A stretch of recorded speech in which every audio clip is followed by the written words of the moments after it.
ความทรงจำของคนเฮามีหลายแบบ มีทั้งความทรงจำที่ดี และความทรงจำที่ควรลบออกไปเช้าวันอาทิตย์ที่น่าเบื่อ หลังจากบุกเบียกหนักมาเกือบตลอดทั้งอาทิตย์ข่อยตัดสินใจที่นำเอารถจักรคู่ใจของข่อยพร้อมด้วยกองหน่วยหนึ่งออกเดินทางไปสู่นครหลวงเวียงจันทน์เมืองที่เต็มไปด้วยสถานที่ท่องเที่ยวทางศาสนา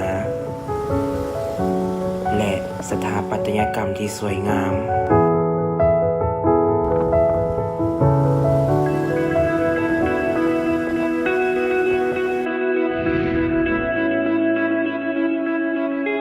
จุดมุ่งหมายทำอิฐของข่อยก็คือประตูไซ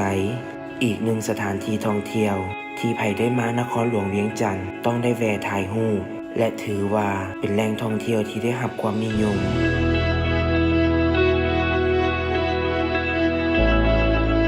ข่อยใช้เวลาอยู่ประตูไซคราวหนึ่งเฮ็ดให้ข่อยสังเกตได้ถึงวิถีชีวิตของผู้คน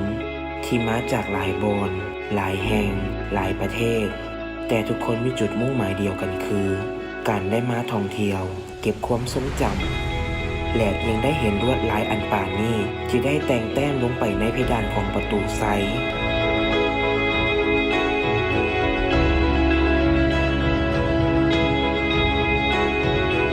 สำหรับข่อยประตูไซถือว่าเป็นอีกหนึ่งบอนที่มีคุณค่าทางจิตใจและควรเก็บสถานที่แห่งนี้ไว้ในความทรงจำ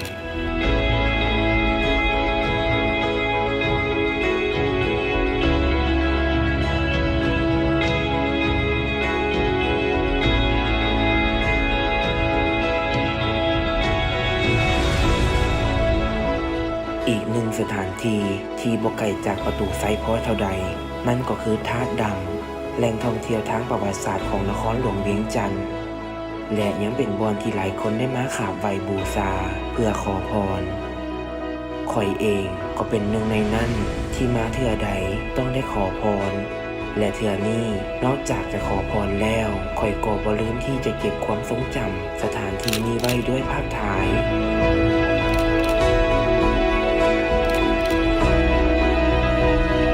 สถานที่ท่องเที่ยวจะมีคุณค่าได้เฮาทุกคนต้องช่วยกันอนุรักษ์ปฏิบัติตามกฎระเบียบต่าง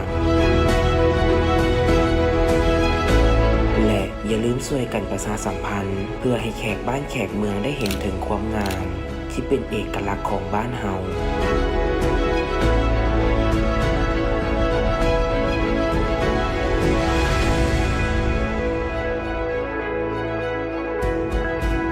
บ่จำเป็นต้องหาโอกาสที่เหมาะสมขอเพียงคิดและก้าวขาออกจากบ้าน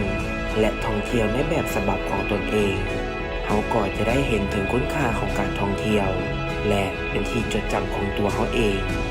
ข่อยเชื่อว่าหอพระแก้วจะเป็นอีกหนึ่งสถานที่ที่คนได้บันทึกการเดินทางรวมไปถึงการเก็บความทรงจำที่ดีๆกับสถานที่แห่งนี้ไว้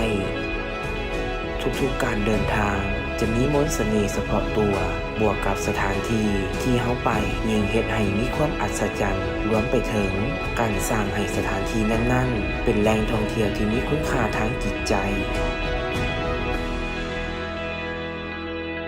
การก้าวขาออกจากบ้านบ่เพียงแต่เฮ็ดให้เฮาได้เห็นถึงสถานที่ใหม่ๆสิ่งที่เฮ็ดให้เฮาได้หลายกว่าการท่องเที่ยวก็คือการได้เพิ่มความทรงจำใหม่ๆและเรียนรู้ประวัติศาสตร์ที่สวนหลงไหลบางครั้งเฮาบ่ต้องหาโอกาสที่เหมาะสมเพียงคิดและกล้าที่จะออกไปท่องเที่ยวโดยเริ่มต้นจากสถานที่ท่องเที่ยวใกล้ๆตัวเฮาและออกไปเก็บความทรงจำดีๆต่อๆไป